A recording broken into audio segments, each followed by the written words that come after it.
Good morning, students. Our today's topic is Chapter 7 Cubes and Cube Root.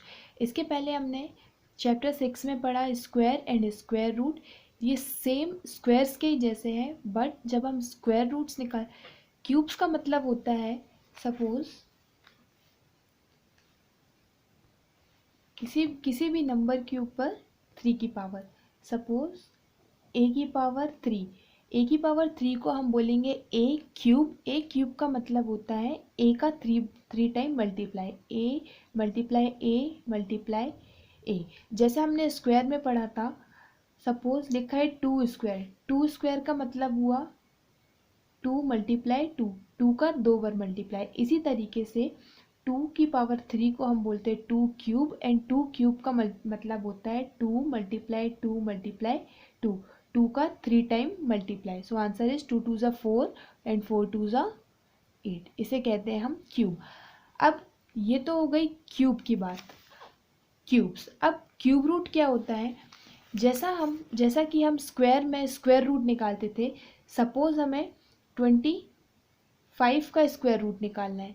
25 का square root निकालने के लिए हम क्या करते थे कि 25 का हम प्राइम फैक्टराइजेशन मेथड से हमने स्क्वायर रूट निकालने की मेथड्स कुछ पढ़ी हैं. रिपीटेड सब्ट्रैक्शन मेथड पढ़ी है, दूसरी मेथड हमने प्राइम फैक्टराइजेशन की पढ़ी है, और थर्ड मेथड हमने डिवीज़न मेथड पढ़ी है. तो अगर अब हम प्राइम फैक्टराइजेशन मेथड से स्क्वायर रूट निकालें, इसका हमें निकालना है स्क्वायर रूट. तो स्क्वायर रूट निकालने के लिए हम क्या करते हैं, 25 का एलसीएम निकालेंगे. ये जाएगा 5 से एंड 5 वन ज़ा 5. यहाँ 5 के दो पेयर, एक पेयर बनता है. इस पेयर में से ये पेयर जो होता है 2 का पेयर होता है, 5 एंड 5. तो इसमें से हम एक 5 को पेयर को उतार लेते हैं. तो हमारा क्यूब रूट की वैल्यू जो है 25, सॉरी स्क्वायर रूट जो होगा 25 का 5 आता है. इसी प्रकार जब हम क्यूब रूट निकालते हैं, क्यूब रूट के लिए भी सेम, ये स्क्वायर रूट था आपका स्क्वायर रूट. अब क्यूब रूट के लिए भी हम सेम एलसीएम प्रोसेस से प्राइम फैक्टराइजेशन प्रोसेस अगर करें, तो इसके लिए सपोज हम एक नंबर ले लेते हैं, आपका अपना ले लेते हैं 27. अब 27 का हमें क्यूब रूट निकालना है, तो इसके लिए एलसीएम. सो सबसे पहले ये जाएगा 3 से, 3 9 ज़ा 27. 9 जाएगा अगेन 3 से, 3 3 ज़ा एंड 3 3 ज़ा 9 एंड फिर से 3 जाएगा ये. तो अब हम क्यूब रूट में जो है पेयर जो बनाते हैं वो ट्रिपल करते हैं. एक ही नंबर के अगर 3 हो तो इन 3 का पेयर जो होता है, 3 का जो होगा ग्रुप, 3 का ग्रुप होता है वो क्यूब होता है. तो 27 का क्यूब रूट, ये हमने रूट बनाया और यहाँ पर लिख दिया 3. तो इस साइन का मतलब होता है cube root. Cube root of 27 हमने निकाल लिया. कितना हो गया ये 9. मतलब 3 नंबर्स का, 3 सेम नंबर का ग्रुप जो होता है वो एक बार जो होता है, ये 3, सॉरी 9 नहीं 3 हमने निकाला ना. तो इसका आंसर होगा 3. 27 का क्यूब रूट होगा 3. इसमें हम 3 का पेयर लेते हैं और स्क्वायर रूट में 2 का पेयर लेते हैं. जैसे स्क्वायर में 2 की पावर होती है, इसीलिए हम ऐसा मान सकते हैं कि 2 की पावर है मतलब 2 का पेयर लेते हैं. क्यूब मतलब 3, इसका मतलब 3 का पेयर लेते हैं. तो 3 का पेयर लिया, 3 टाइम है तो हमने एक बार 3 को ऐसे नोट कर लिया. अब हम क्यूब रूट निकालते हैं. Exercise 7.1 question number first, which of the following numbers are not perfect cube. हमें बताना है क्वेश्चन, जो नंबर्स दिए हैं उसमें से कौन सा परफेक्ट क्यूब नहीं है. तो फर्स्ट नंबर है 216. इसे हमें चेक करना है, बताना है कि ये परफेक्ट क्यूब है या नहीं. अगर इसके 3 के पेयर बन जाते हैं, 3 का ग्रुप बन जाता है इस नंबर का, तो ये परफेक्ट क्यूब होगा. और अगर एक नंबर या 2 नंबर एक्स्ट्रा बचता है, 1 2 फैक्टर एक्स्ट्रा बचते हैं, जिसका मतलब ये होगा कि ये परफेक्ट क्यूब नहीं होगा. चलिए हम लेट्स स्टार्ट करते हैं. So we have 216.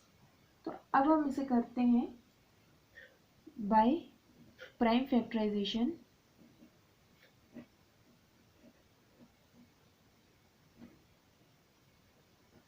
By prime factorization, here 216। सो सबसे पहले ये जाएगा 2 से, 2 1 ज़ा 2 एंड ये डायरेक्ट 16 डायरेक्ट जा रहा है, 2 8 ज़ा 16, तो हमने डायरेक्ट नहीं जाता तो हमने यहाँ पे सबसे पहले 0 लिया, फिर उसके बाद किया 2 8 ज़ा 16, फिर अगेन 2 से ही जाएगा क्योंकि लास्ट डिजिट 4 है, 4 इवन नंबर है तो ये 2 से ही जाएगा। सो 2 5 ज़ा 10 एंड 2 9 ज़ा 18, सॉरी 2 9 ज़ा नहीं, 2 5 ज़ा 10 एंड यहाँ 4 है तो 2 4 ज़ा 8, फिर यहाँ 4 है तो आगे फिर से 2 से जाएगा, ये हो गया 2 2 ज़ा 4, अब यहाँ बचा 1, 2 7 ज़ा 14, अब आया 27, सो 3 से जाएगा ये, 3 9 ज़ा 27 एंड फिर से ये अगेन 3 से जाएगा, 3 3 ज़ा 9 एंड 3 1 ज़ा 3। अब यहाँ पे हम पेयर कर लेते हैं क्योंकि अब हम क्यूब रूट निकाल रहे हैं तो एक नंबर का 3 टाइम पेयर होना चाहिए। सो 2 2 2 ये एक पेयर हुआ एंड 3 3 3 3 ये दूसरा पेयर। तो हम 2 1 6 को पहले 2 1 6 के सभी प्राइम फैक्टर्स को हम लिख लेते हैं। 2 1 6 के प्राइम फैक्टर्स हैं 2 × 2 × 2 मल्टीप्लाई 3 मल्टीप्लाई 3 मल्टीप्लाई 3, इसमें से एक पेयर ये है और दूसरा ये, तो 2 के इस पेयर में से, इस 3 के ग्रुप में से हमने एक ले लिया इनटू इस 3 के में से हमने एक ले लिया, तो ये हो गया हमारा 2 क्यूब एंड ये 3 क्यूब। 2 क्यूब मतलब 2 जो है 3 टाइम है, 1 2 3 एंड इस 3 को भी 3 की पावर 3 लिख दिया क्योंकि 3 कितने टाइम है, 3 टाइम है। यहाँ पे हमने लिख लिया 2 1 6। अब जो हो गया 2 1 6 इक्वल 2 × 3 का होल क्यूब लिख दिया क्योंकि यहाँ पे 2 पे भी क्यूब है 3 पे भी क्यूब है, तो हमने 2 × 3 और इन दोनों का होल क्यूब मतलब 2 का भी क्यूब और 3 का भी cube.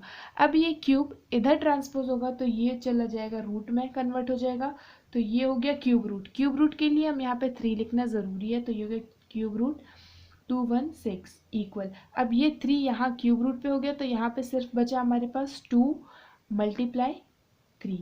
So here 2 1 6 cube equal ये हो गया 2 3 ज़ा 6।